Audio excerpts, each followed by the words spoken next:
dulu sama Cemincreng ya. Dan tentunya sudah ditemani oleh Profesor Edi. Halo Prof Edi, bagaimana kabarnya? Alhamdulillah baik Cemincreng. Gimana kabar Cemincreng? Alhamdulillah baik juga Prof. Bapak mau bertanya sama Cemincreng. Aduh, nanya apa Prof? Jadi deg-degan gini. Harusnya kan Cemincreng yang nanya. Bapak mau bertanya perihal belanja online. Cemincreng sekarang belanja sudah online belum? Tentu dong Prof. Tapi Cemincreng belanja online itu baru-baru ini. Loh, memangnya kenapa baru mencoba belanja online? Dulu Cemincreng belum ngerti Prof. Dan masih takut sama penipuan gitu. Jadi Cemincreng lebih memilih belanja secara langsung aja ke tokonya. Tapi setelah mengenal dan memberanikan belanja online, Cemincreng jadi ketagihan belanja. Nah, menurut Cemincreng sendiri, belanja daring atau online itu apa sih?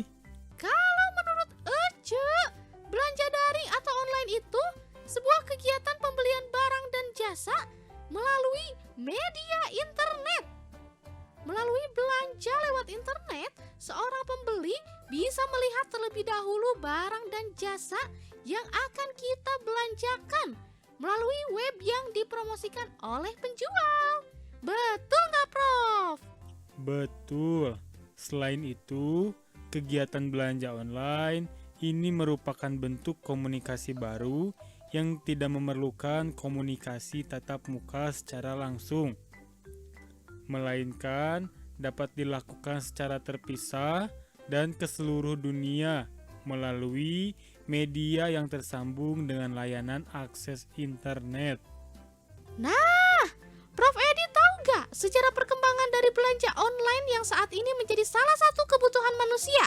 Jadi, belanja online pertama kali dilakukan di Inggris pada tahun 1979 oleh Michael Aldrich dari Redifone Computers. Ia menyambungkan televisi berwarna dengan komputer yang mampu memproses transaksi secara real-time melalui sarana kabel telepon. Sejak tahun 1980, ia menjual sistem belanja daring yang ia temukan di berbagai penjuru Inggris. Dan pada tahun 1980, belanja daring secara luas digunakan di Inggris dan beberapa negara di daratan Eropa seperti Prancis yang menggunakan fitur belanja daring untuk memasarkan beberapa merek terkenal dan terus berkembang hingga saat ini. Kalau perkembangan belanja online di Indonesia, bagaimana, Prof? Nah, belanja daring di Indonesia sendiri semakin hari semakin menunjukkan perkembangan yang signifikan. Belanja online tidak hanya dimonopoli oleh belanja barang. Memangnya ada apa lagi, Prof? Ada juga layanan jasa seperti perbankan yang memperkenalkan teknik e-banking. Melalui teknik e-banking, pelanggan dapat melakukan kegiatan seperti transfer uang, membayar tagihan listrik, air, telepon, internet, pembelian pulsa, pembayaran uang kuliah, dan lain sebagainya. Dan belanja online di Indonesia untuk pembelian suatu barang mengalami perkembangan yang cukup pesat. Mulai dari situs yang menjual handphone, gitar, butik, toko buku, makanan, bahkan hingga ke alat elektronik pun mulai dirambah oleh layanan belanja online. Nah, Cemincreng kan taunya belanja online tuh melalui aplikasi aja ya. Sebenarnya masih ada lagi nggak, Prof, selain di aplikasi? Tentu ada Cemincreng, bisa digolongkan menjadi 3. Wah, apa saja, Prof? Yang pertama ada blog, salah satu media yang menampilkan belanja daring antara lain adalah blog. Blog merupakan layanan web gratis di mana pelaku usaha daring menggunakan blog sebagai toko dari yang ia punya untuk menjual sekaligus mempromosikan barang dan jasa yang ia tawarkan kepada calon konsumen. Karena sifatnya yang mudah dikustomisasi oleh penggunanya, maka belanja daring melalui blog cukup berbahaya karena pembeli cukup sulit mengetahui reputasi dari penjual. Biasanya, penjual mengunggah bukti-bukti transfer yang ia miliki sebagai bentuk jaminan kepada pelanggan bahwa ia merupakan penjual terpercaya. Lalu, ada apa lagi, Prof? Berikutnya, ada situs web. Ada banyak situs web yang menyediakan layanan belanja daring, baik web lokal maupun web internasional.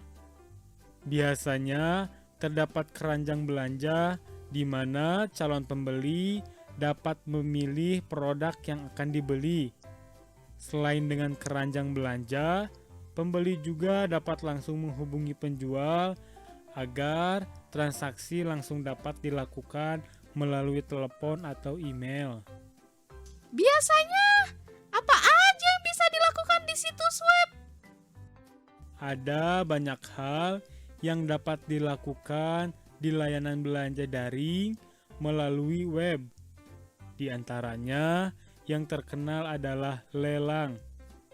Lelang biasanya dibatasi pada periode tertentu sehingga pembeli dengan nominal tertinggi dinyatakan berhak membeli barang yang ia inginkan sesuai dengan harga yang ia ajukan.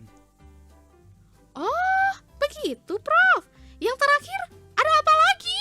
Nah, yang terakhir yaitu situs jejaring sosial. Seiring dengan maraknya pertumbuhan situs jejaring sosial, di dunia media sosial networking ini juga dilirik oleh pelaku belanja daring untuk memasarkan produknya. Penjual akan mengunggah barang yang ia tawarkan, kemudian disebarkan melalui pesan atau fitur photo sharing. Bentuk penawaran ini merupakan perkembangan dari media katalog yang tadinya disebarkan dalam bentuk media cetak per bulan, kini disebarkan melalui media katalog daring yang penawarannya dapat diperbaharui kapan saja. Nah, itulah dibagi menjadi 3 golongan. Wah, terima kasih, Prof, atas informasinya. Cemincreng jadi tahu. Sama-sama, Cemincreng.